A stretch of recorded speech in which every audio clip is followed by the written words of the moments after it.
আসসালামু আলাইকুম। সংবাদে আপনাদের সবাইকে স্বাগত জানাচ্ছি। আমি ফিরোজ তোহা। শুরুতেই আরবে কেবলস সংবাদ শিরোনাম জানিয়ে দেব এই মুহূর্তে হাতে পাওয়া সর্বশেষ গুরুত্বপূর্ণ আপডেট বাংলা সংবাদ। শুরুতেই থাকছে হাসিনার পরিবারের বিরুদ্ধে দুর্নীতির অভিযোগ, যা বললেন জয়।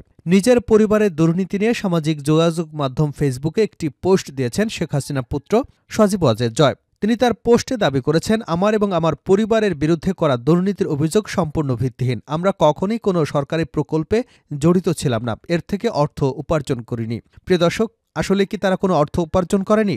শেখ হাসিনা পরিবারের বিরুদ্ধে যে মিলিয়ন মিলিয়ন ডলার পাচারের অভিযোগ উঠেছে তা কি আসলেই মিথ্যা? এ বিষয়ে থাকছে বিস্তারিত, সঙ্গে থাকুন। এবারে জানাবো, ঘাপটি মারা আওয়ামী দুষ্কৃতকারীরা দেশকে অস্থিতিশীল করতে মরিয়া ফখরুল। বিএনপির মহাসচিব বলেন, ছাত্র জনতার আন্দোলনে আওয়ামী ফ্যাসিস্ট সরকারের পতন হলেও দেশে এখনও নৈরাজ্য সৃষ্টির পাঁয়তারায় লিপ্ত রয়েছে পরাজিত শক্তির দোসরা। তারা গভীর ষড়যন্ত্রে মেতে উঠেছেন।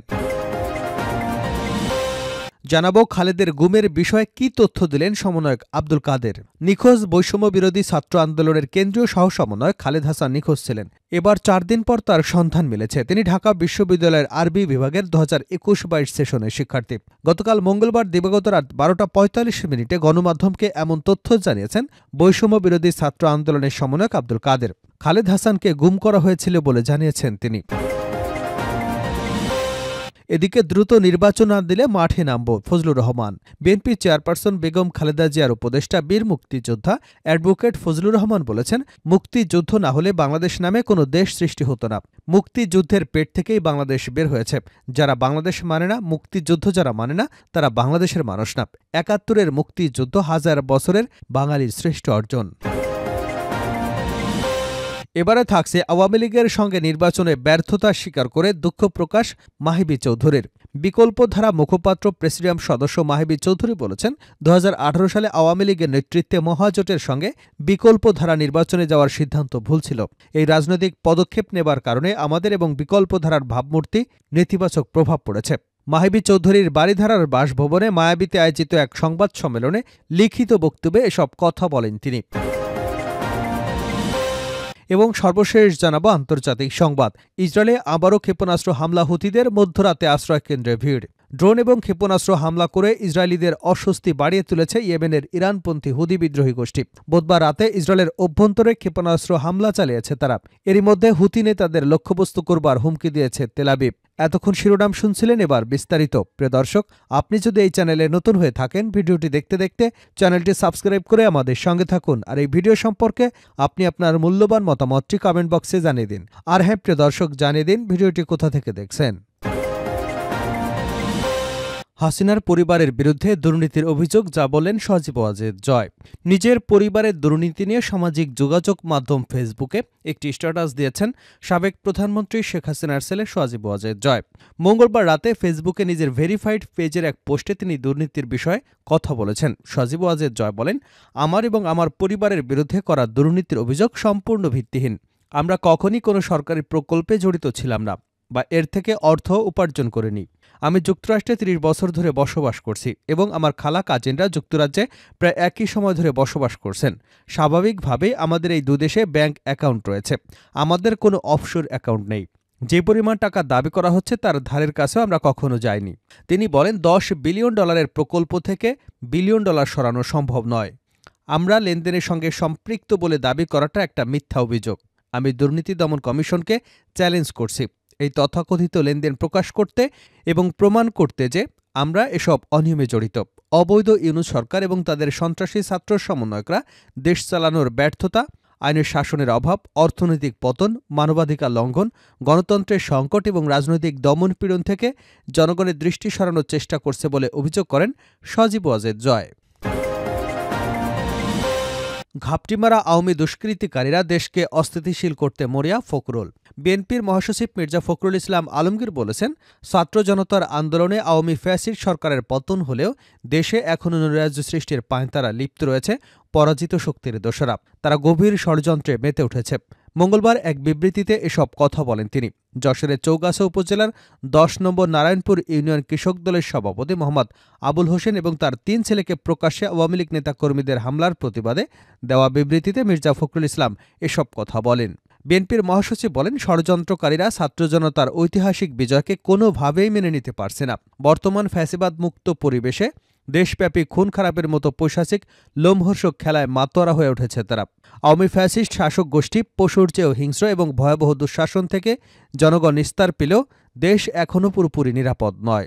তিনি বলেন, খুন খারাপের মাধ্যমে ঘাপটি মারা আওয়ামী দুষ্কৃতিকারীরা দেশকে অস্থিতিশীল করতে মরিয়া হয়ে উঠেছে। আর এ কারণেই জনগণসহ বিরোধী দলের নেতাকর্মী এবং তাদের পরিবারের সদস্যদের উপর হামলা চালিয়ে তাদেরকে পৈশাচিক কায়দায় হত্যা, গুরুতর আহত করা হয়েছে। তিনি আরও বলেন, এসব সন্ত্রাসীকে কঠোর হস্তে দমন করতে হবে, এর কোনো বিকল্প নেই।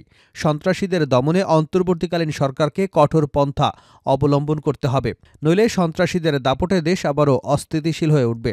তাই হামলা এবং রক্তাক্ত পথ অনুসরণ করে ষড়যন্ত্রকারীরা যাতে ফয়দা লুটতে না পারে, সেজন্য দলমত নির্বিশেষে সবাইকে সজাগ থাকতে হবে। আর তাহলেই দেশে প্রকৃত গণতন্ত্র, সুশাসন, মানুষের জানমালের নিরাপত্তা নিশ্চিত হবে। খালেদের গুমের বিষয়ে কী তথ্য দিলেন সমন্বয়ক আব্দুল কাদের? নিখোঁজ বৈষম্য বিরোধী ছাত্র আন্দোলনের কেন্দ্রীয় সহ সমন্বয়ক খালেদ হাসান নিখোঁজ ছিলেন। এবার 4 দিন পর তার সন্ধান মিলেছে। তিনি ঢাকা বিশ্ববিদ্যালয়ের আরবি বিভাগের 2021-22 সেশনের শিক্ষার্থী। গতকাল মঙ্গলবার দিবাগত রাত 12টা 45 গণমাধ্যমকে এমন তথ্য জানিয়েছেন বৈষম্য বিরোধী ছাত্র আন্দোলনের সমন্বয়ক আব্দুল কাদের। খালেদ হাসানকে গুম করা হয়েছিল বলে তিনি জানিয়েছেন। এ প্রসঙ্গে আব্দুল কাদের বলেন, খালেদ হাসান ভয়ে কাউকে কিছু বলতে পারছেন না। আমি তার সঙ্গে একান্তে কথা বলতে চাইলে সে আমাকে তার গুম হবার বিষয়টি জানায়। তিনি জানান, খালেদের ভাষ্যমতে শুক্রবার বিকেলের দিকে টিএসসি থেকে রিকশায় করে দোয়েল চত্বরের দিকে যাবার সময় রিকশাতেই তিনি জ্ঞান হারান। পরবর্তীতে তিনি যখন জ্ঞান ফিরে পান, নিজেকে সুনামগঞ্জের একটি পেট্রোল পাম্পের কাছে মাইক্রোবাসে দেখতে পান। এ সময় তার সঙ্গে আরও 2 থেকে 3 জন ছিল। পরবর্তীতে তিনি ফের জ্ঞান হারান। দ্বিতীয়বার যখন খালেদ জ্ঞান ফিরে পান, তখন নিজেকে পঞ্চগড়ের কোনো একটি জায়গায় দেখতে পান। তখনও মাইক্রোবাস চলমান ছিল। তৃতীয়বার মঙ্গলবার যখন তার জ্ঞান ফিরে আসে, তখন তিনি নিজেকে বরিশালের এক রাস্তার পাশে পড়ে থাকতে দেখেন। পরে তাকে কেউ একজন গাড়িতে তুলে দিলে ঢাকায় পৌঁছে হলে ফিরে আসেন খালেদ। কাদের বলেন, খালেদের মানসিক অবস্থা ভালো না, কাউকে কিছু বলতে পারছেন না। আমরা তাকে ঢাকা মেডিকেল কলেজে নিয়ে এসেছি। এ ব্যাপারে শহীদ সার্জেন্ট জহুরুল হক হলের প্রাধ্যক্ষ অধ্যাপক ডক্টর মোহাম্মদ ফারুক শাহ বলেন, আমি খালেদের সঙ্গে কথা বলেছি। সে কিছু বলতে চাচ্ছে, কিন্তু ভয়ে বলতে পারছে না। তাকে খুব দুর্বল দেখাচ্ছে। পরে আমি ডাক্তার নিয়ে আসলে তার ব্লাড প্রেশার বেড়েছে বলে ডাক্তার জানিয়েছেন। তিনি বলেন, এখন তাকে ঢাকা মেডিকেল কলেজে নিয়ে যাওয়া হচ্ছে। সুস্থ হলে সে সবাইকে ঘটনার বিস্তারিত বলতে পারবেন। দ্রুত নির্বাচন না দিলে মাঠে নামব ফজলুর রহমান। বিএনপি চেয়ারপারসন বেগম খালেদা জিয়ার উপদেষ্টা বীর মুক্তিযোদ্ধা অ্যাডভোকেট ফজলুর রহমান বলেছেন, মুক্তিযুদ্ধ না হলে বাংলাদেশ নামে কোনো দেশ সৃষ্টি হতো না। মুক্তিযুদ্ধের পেট থেকেই বাংলাদেশ বের হয়েছে। যারা বাংলাদেশ মানে না, মুক্তিযুদ্ধ যারা মানে না, তারা বাংলাদেশের মানুষ নয়। 71-এর মুক্তিযুদ্ধে হাজার হাজার শ্রেষ্ঠ বাঙালির অর্জন। রাতে কিশোরগঞ্জের হাওর উপজেলার ইটনায় বিএনপি এবং অঙ্গ সংগঠনের আয়োজনে বিজয়ের মাস উপলক্ষে আয়োজিত বিজয় উৎসবে প্রধান অতিথির বক্তৃতায় এসব কথা বলেন তিনি। দ্রুত নির্বাচনের তাগিদ দিয়ে অন্তর্বর্তীকালীন সরকারকে উদ্দেশ্য করে ফজলুর রহমান বলেন, নির্বাচিত সরকারের আয়ু যদি 5 বছর হয়, অনির্বাচিত সরকারের আয়ু 3 থেকে 6 মাস হতে পারে। ইলেকশনের কথা কইলে মুখ কালা করেন কেন? যদি আপনারা নির্বাচন করতে চান, দল করেন। আপনাদের অভিনন্দন জানাবো। নির্বাচনের মাধ্যমে, জনগণের ভোটের মাধ্যমে সরকার গঠন করতে হবে। আমরা নির্বাচনের জন্য অনন্তকাল অপেক্ষা করব। দ্রুত নির্বাচন দিন, নইলে নির্বাচন আদায় মাঠে নামবো আমরা। দেশে এবারের বিজয় দিবসে উৎসব বা বিজয় মেলা না হওয়ায় ক্ষোভ প্রকাশ করে বিএনপির এই নেতা বলেন, এবার তো বিজয়ের আনন্দ বেশি হবার কথা ছিল। এত নীরব নিবৃত্তে কেন বিজয়ের মাস চলে যাবে? এটা আমি সহ্য করিনি, মুক্তিযোদ্ধারা সহ্য করেনি, মুক্তিযোদ্ধাদের সন্তানরা সহ্য করেননি, জিয়াউর রহমানের সৈনিকরাও সহ্য করেননি। এ কারণে হাওরে এই বিজয় উৎসবের আয়োজন করা হয়েছে। আওয়ামী লীগের তীব্র সমালোচনা করে তিনি বলেন, শেখ হাসিনা গত 15 বছর দেশের সর্বনাশ করেছেন। নিজের সর্বনাশ করেছেন, তার পিতাকে ডুবিয়েছেন। শেষ পর্যন্ত দেশ থেকে পালাতে বাধ্য হয়েছেন। গত 15 বছরে দেশে কোনো মানুষের শাসন ছিল না। কুমিল্লা 14 গ্রামে বীর মুক্তিযোদ্ধা আব্দুল হাই কানু বীর প্রতীককে জুতার মালা পরিয়ে লাঞ্ছনার প্রসঙ্গে দুঃখ প্রকাশ করে অ্যাডভোকেট ফজলুর রহমান বলেন, আমি জানি না আমার মৃত্যুর আগে কি কি দেখতে হবে। মুক্তিযুদ্ধের বিরোধী দলের লোকেরাই এই অপকর্মটি করেছে। আমাদের মনে রাখতে হবে, 71-এর 7.5 কোটি মানুষ ঐক্যবদ্ধ হয়ে যুদ্ধ করে এদের স্বাধীন করেছেন। 30 লাখ লোক জীবন দিয়েছেন, 2 লাখ মা সম্ভ্রম হারিয়েছেন। মুক্তিযুদ্ধে জিয়াউর রহমানের অবদান প্রসঙ্গের বলতে গিয়ে তিনি বলেন, শহীদ প্রেসিডেন্ট জিয়া রহমানের স্বাধীনতার ঘোষণা দিয়েছিলেন। যারা জিয়াউর রহমানকে স্বাধীনতার ঘোষক মানে না, তারা স্বাধীনতা মানে কিনা আমার সন্দেহ আছে। তিনি শুধু স্বাধীনতার ঘোষকই ছিলেন না, তিনি রণাঙ্গনে থেকে মুক্তিযুদ্ধে নেতৃত্ব দিয়েছেন। সুতরাং তার অবদান কোনোভাবেই অস্বীকার করবার উপায় নেই। ইসরায়েলে আবারও ক্ষেপণাস্ত্র হামলা, হুতিদের মধ্যরাতে আশ্রয়কেন্দ্রে ভিড়। ড্রোন এবং ক্ষেপণাস্ত্র হামলা করে ইসরায়েলের অস্বস্তি বাড়িয়ে তুলেছে ইয়েমেনের ইরানপন্থী হুতি বিদ্রোহী গোষ্ঠী। বুধবার রাতে ইসরায়েলের অভ্যন্তরে ক্ষেপণাস্ত্র হামলা চালিয়েছে তারা। এরই মধ্যে হুতি নেতাদের লক্ষ্যবস্তু করবার হুমকি দিয়েছে তেল আবিব। তবে ইসরায়েলের এসব হুমকি উড়িয়ে দিয়ে দ্বিতীয়বারের মতো ক্ষেপণাস্ত্র হামলা চালিয়েছে হুতি বিদ্রোহীরা। অবশ্য ইসরায়েলে প্রবেশের আগে এটি নিবৃত্ত করা হয়েছে বলে জানিয়েছে টাইমস অফ ইসরায়েল। এতে বলা হয়েছে, পরপর দ্বিতীয় রাতে ইরান সমর্থিত গোষ্ঠী মধ্য ইসরায়েলে একটি ব্যালিস্টিক ক্ষেপণাস্ত্র নিক্ষেপ করেছে, যা প্রায় রাতের ঘটনা হয়ে উঠেছে। সেনাবাহিনী বলছে, ইয়েমেনের হুতিদের ছোড়া একটি ক্ষেপণাস্ত্র ইসরায়েলের আকাশ সীমায় প্রবেশের আগে তা আটকে দেওয়া হয়েছে। এতে আরও বলা হয়, হুতিদের হামলার সম্ভাবনার কারণে সাইরেন সক্রিয় আছে। এক সপ্তাহের মধ্যে পঞ্চমবারের মতো ক্ষেপণাস্ত্র হামলা চালানোর কারণে লাখো লাখো ইসরায়েলিকে আশ্রয়কেন্দ্রে পাঠানো হয়েছে। এদিকে ইউরোপের সব কূটনৈতিক মিশনকে হুতি বিদ্রোহীদের সন্ত্রাসী হিসেবে তালিকাভুক্ত করতে উদ্যোগ নেবার নির্দেশনা দিয়েছে ইসরায়েল।